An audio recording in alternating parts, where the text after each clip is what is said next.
So this is how Shaun makes a full-time income with social media marketing while working pretty much full-time as a freelance musician. Shaun is going to reveal to you how he booked 7 calls in the last 72 hours for his social media marketing business. He's going to show you the process he uses to get clients from Instagram. That's right, sending cold messages on Instagram signs him clients. And most importantly, he's going to show you some of the things that held him back before he started. All right, Shaun, so welcome into the interview, Shaun. Really stoked to have you on, man. Just to give people a bit of context, do you want to give an intro where you're at now and when you started into this space? Yeah, of course. So my name is Shaun. I started with social media management very lightly after becoming redundant at the end of 2022. I was looking for a way to make some extra money, and I was already freelancing a little bit, but it wasn't enough to tie me over. So I, through a friend of a friend, started doing some light social media work for a business local to me. I soon realized I didn't really have an idea of what I was doing, but I knew that I wanted to scale it. So I was looking on YouTube frantically, trying to find advice and tips on how to A, be a better social media manager, and B, how to actually find new clients, how to make this into more than just a little side hustle. And that's where I found Adam's video, where he was talking about how he'd scaled his agency himself. And that then kind of sparked a bit of inspiration. So I started looking into more of his stuff. And that led me to Six Figure Accelerator. Nice, cool, Shaun. So you mentioned that you did some freelance work beforehand. Let's dig into that, because when I hear freelance, I just always assume it's social media marketing freelance, videography freelance, but it's different, right? Yeah. So I do, I'm a musician. So I sing on people's tracks, and I'm also a songwriter. So people will pay me to write their tunes or write love songs for their wives, things like that. And so I'm kind of balancing those two. Gotcha, man. Gotcha. Which, for a lot of the audience is probably quite relatable if they're in a job or college or school where, hey, look, you don't have 10 hours a day to Yeah. do this. So how do you balance that, Shaun? Like, do you have set hours for your agency and then set hours for the freelance, or how does that work? Yeah, so obviously a lot of my freelancing with the music stuff is really ad hoc. So I could get something in out of nowhere. So I have to be quite careful about how I balance my time. So what I do, I tend to have focus blocks now where I will set aside like 2-hour blocks a couple times a day just to do all the social media stuff. I'll have certain days allocated for content creation, certain days allocated for like scheduling and admin tasks. And also meetings with clients, and also doing things like outreach. And then what I'll do is I'll find time sort of between where I can sort of squeeze in a song, a vocal take that I need to do. And so I'll just use an hour where I can have a break from social media, do something else that's creative, and then come back to it when I'm feeling fresh again. I like that. Do you find the two complement each other? Like you said, going in, dipping into the creative world for an hour or two and then coming back to the social media? Oh yeah, massively. I'm very, like, my brain definitely leans towards creative. So whenever I'm doing something super creative, I'm always buzzing. Yeah. And then it just gives me that little lift I need to continue doing sometimes the more sloggier stuff. And yeah. Cool, man. It's partially the reason why I got this little electric drum kit in the background. Yeah. It's something I did in the back. yeah, nice, man, nice. It's something I noticed this year. I used to play drums as a kid, did it all the time, and as you mentioned, just that spark, the energy I would get from doing it was crazy. And then I just didn't do it for years. So I was like, all right, time to do it, man. I like that. Cool. So Shaun, with the clients you have then, so it's social media management that they're paying for, right? Yeah, so the majority do social media management and content creation, and then I've got a few content creation only clients. Gotcha. Shaun, what's the difference between the two of those, right? Like in terms of payment, so how much a client is paying just for content versus social media, and then do you have preference? Like, is one client easier to serve based on that service?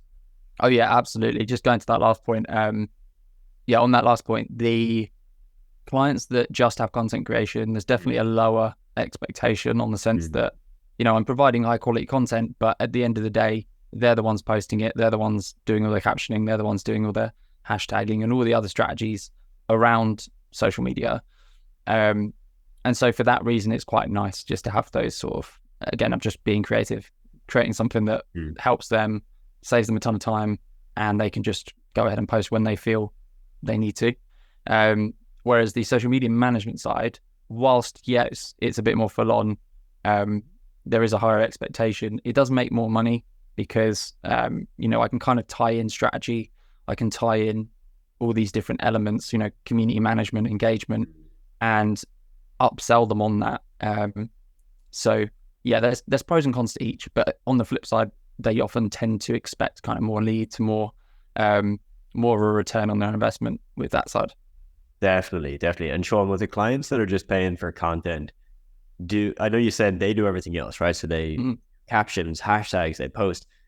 Do they pay you for like consulting and strategy work as well? Like, for example, putting together content strategy, or is it more transactional of like, we want 10 pieces of content, here's kind of what we want, and then it's up to you and your team to just go and do it? Yeah, so I'd say at the moment it's very transactional. I would definitely say there's scope to consult on the strategy behind it as well. They give you they ask questions and need little tidbits of information. So yeah, absolutely, there's a chance to consult on that. And I think that if I was to say to them, do you want to do a consultation call once a month where we can break down your content strategy and kind of go over what's working, what's not, and then refine, they'd probably go ahead and buy that. So it's probably something I should look at doing. Yeah, for sure, man. When the time is right, we only added it as an extra service, like a good few months into the journey. And really, I don't think it's about the time. It's about when you feel you have enough experience, results, and all of that to be able to speak on those matters. Because like you said, content is lower pressure. So that's not a bad thing either. Just being able to create what they want and kind of leave it at that, Yeah, exactly. Yeah. Cool. So Shaun, in terms of pricing then, what's the range of prices between like the lowest paying client you have and then the highest paying? So currently the lowest paying for me is, it's super low. So £100 for 4 pieces of content. That's just 4 reels. So £25 a reel. Yeah. And that is one of my ad hocs, although she's looking to bump that up once she's kind of seen the quality. So it'd be looking at this month actually, because I'm just about to finish up her last reel. She's just getting the assets for me. Up to, my highest paying client at the moment is now £850, or I think it's about $1,100 or $1,000, just over $1,000. So it's very much like 3 posts a week. Will be 5 stories a week, again separate from the grid posts, and I do like a monthly consultation with her as well. Nice. Cool, man. I like it, Shaun. Anytime I get insights from people like yourself of how much you're charging, I realized that when I started my agency, I had no fucking idea what I was doing. I was charging pretty much the same as you. It was like 1,200 a month, and we were doing 1 feed post a day and like 5 stories a day, every day, 7 days a week. And oh my God. Yeah, but hey, lessons as you go, Yeah, exactly. Well, then again, I suppose, like being, just to plug it a bit, obviously, being in your community, it definitely helped with the pricing, because not only can I ask other people and see what other people are charging, but it just helps give you that frame of reference that actually what we're doing is high value for clients. It's not just, it is housekeeping, but there is also an element of strategy, and there is a return if, people know what they're doing with it. So it definitely helps to kind of be able to engage with others that are doing it and find like pricing that matches the kind of expectation of the clients. Yeah, that's a big one, right? Because I think a lot of people starting, myself included, not that I didn't fully believe it was valuable, but I did just see it as transactional, right? Like, I'll create content, you pay me for content, it's done. And I think when you start to see the results, then of course you realize, oh shit, this stuff is really valuable. But for a lot of beginners specifically, if you haven't done any of this kind of work before, you might just think it's not valuable, which then means that you won't sell it to a business owner because you don't think it's actually worth the money. Did you have any of those kind of doubts or limiting beliefs before you started? Yeah, massively so. I think when I first began, my first client, I did a weekly price because I didn't really know how to price it. I didn't do any research, and I said, well, let's do 100 a week, and I'll post, I think, 4 times a week, and just sort of, I just, flew by the seat of my pants and just went for whatever felt right for that price. I massively over delivered in terms of the amount that I was doing.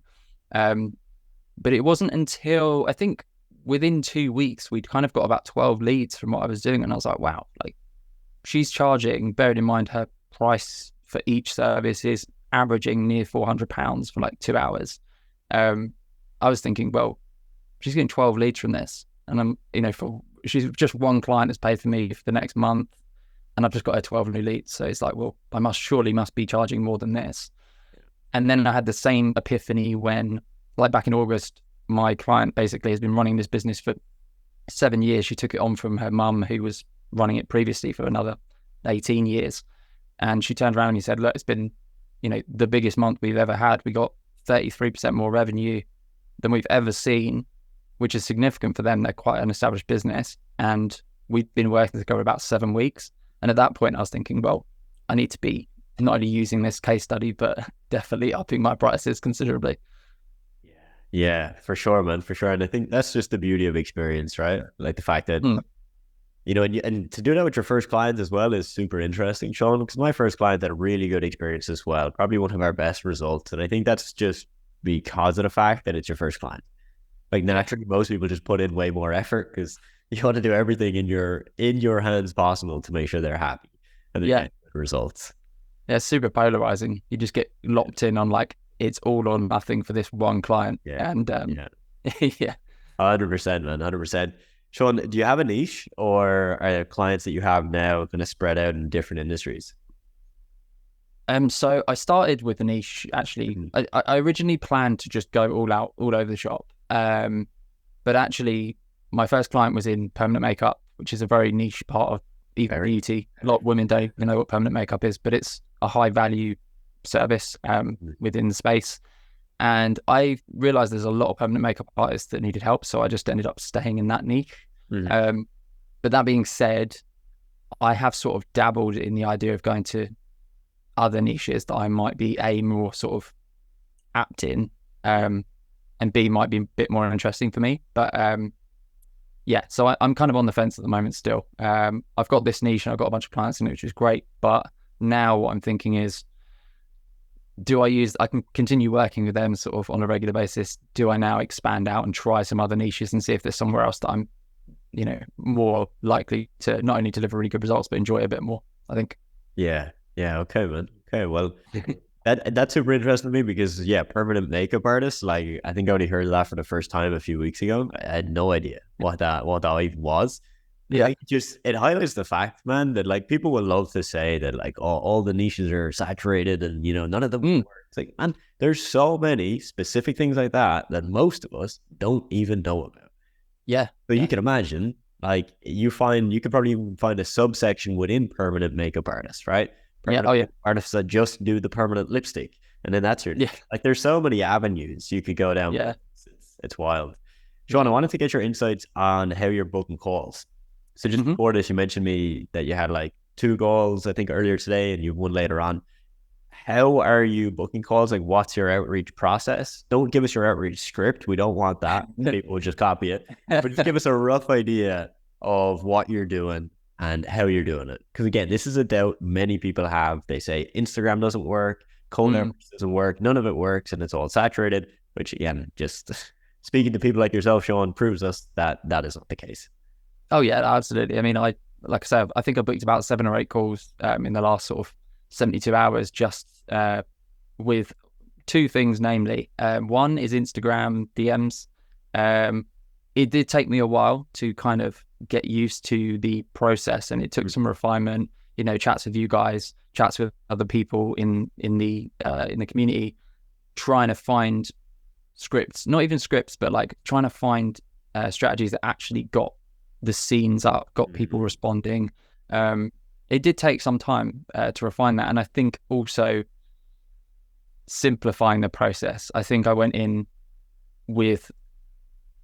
I was overthinking it too much, and I was just going in really hot with this crazy over salesy script.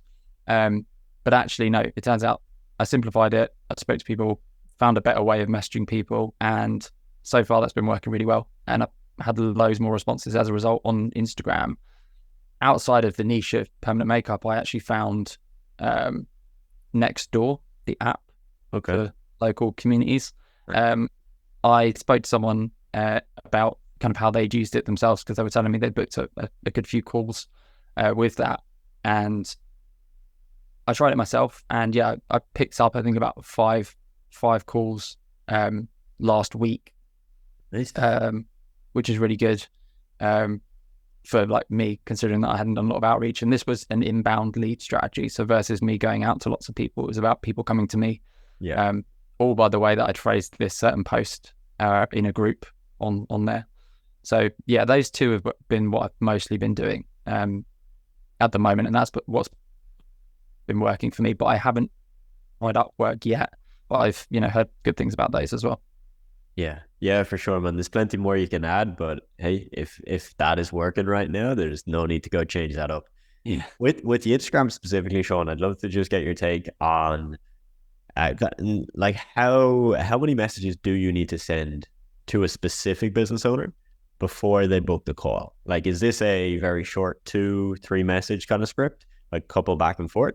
Or is this a more long, drawn out process? Again, this is a question a lot of people have. Yeah, I would say since booking more calls, it's been shorter. So my kind of, my main, I say the average amount of messages I send before a booked call is between 3 and 5 now.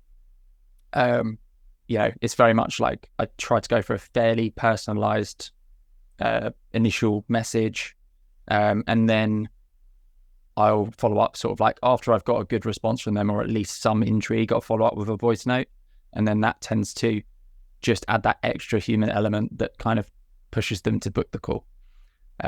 Yeah, that seems to be what's working for me. Solid, man. Solid. No, that's good. That's enough info before we give out the exact, I like Not it. give it out of the formula yet. 100%, man. Shaun, before you started, okay? Now, I'll tell you a 30-second story of myself, and then we'll see if you had the same scenario. So before I started in 2019. The year before, 2018, I spent an entire month business plan, strategy, prepping all my packages, creating a logo, doing all the fancy stuff, right? I remember I cold called maybe 2 or 3 businesses max and was like, this is scary as shit. I'm not doing it. And I gave up. Okay, so for an entire year, I did absolutely nothing. And then I started the year after and we made it work. Did you have any time along this journey when you started where you just didn't start, you procrastinated, or you saw people like myself online and just waited, too long, let's say, to get started? Yeah, I think, to be honest, the big thing for me was like getting comfortable. I think that I could have done a lot more earlier on, and I could have used the resources a lot sooner than I did. But I think there was an element of like fear of the rejections, fear of, okay, like, what if it fails? But in actuality, I kind of just went back over all the mindset stuff in the course, and that really helped me sort of just realign why I'm doing this. And yeah, I think like in hindsight, I probably would have done it a lot sooner. But like I say, I reached a point of comfort in the beginning for me where I was making good money. I was making more than I was making my job that I'd just been made redundant from. And I was like, well, I don't need to make any more money now. Like, I'm comfortable. But then I pretty quickly realized that actually, like, no, like I could do more, and I could do better for myself. We're not even that much more effort, realistically. It was just a case of changing my mindset and just getting consistent and being a bit more disciplined. And not even, and again, like, disciplined, everyone gets a bit scared of that word. I think they assume you have to be like super rigid with your structures and stuff, but it wasn't the case. It was just about taking like small actions more than I was already doing. I like it. It's simple, man. It's simple. Yeah, and it's really it's not as scary as we make it out to be. That was my problem as well. I made it out to be a big scary thing, and that's why I didn't do anything for an entire year. Yeah, and now I'm just chewing everyone's ear off, telling them that they need to sort of find their own, not necessarily in social media, obviously, but like in whatever it is they want to do. Just do it. Like, don't think. Just jump in, take action, and the results will come. 100%, man, 100%. And on that note, Shaun, for the beginner that's watching this, I haven't started yet. What's your advice apart from just start? What's your Yeah, advice? just start. No, my advice would be to. That's a good question. My advice would be to jump into, find communities, find people that are on the same journey, ask questions, don't be afraid to get rejections, don't be afraid to hit obstacles, and just become like, just develop your mindset so that you, so develop a mindset of, everything you do is just making it a little step, taking you a little step forward, like a little step further than you were yesterday. I think that's probably my best advice. Nice. I like it, man. It's like the 1% better matrix from Atomic Habits. Not sure if you've heard of that one. Yeah. Even smaller than that, if you really struggle to make 1%, just doing a teeny thing, just send an extra message, do an extra outreach, do something that makes you feel like you've made progress. Solid, man. Solid. And Shaun, are you posting content online at the moment? I am, yeah. On my Instagram solely at the moment, but I am planning to do a lot more on TikTok and things. Amazing, man. Well, what's the Instagram? Where can people find you? Cool. Yeah, I'm on at Shaun Socials. That's SHAUN Socials. Nice. Awesome, man. We can plug that down below. So guys, if you're still here, still watching the interview, definitely drop Shaun a follow. Definitely ask him questions if you got any questions. And Shaun, really appreciate you coming on, man. No worries. I appreciate having me. So if you enjoyed that, I hope you did, because I personally did. I thought it was a great conversation with Shaun. If you would like more information about what it's like to work with us, you'll notice Shaun mentioned a couple of times our community, the coaching we offer, the mentoring, and that is something we can offer to you if you're a good fit. So you'll see a link in the description of this video. You can book a call, see if we're a good fit to work together, and we'll talk to you then.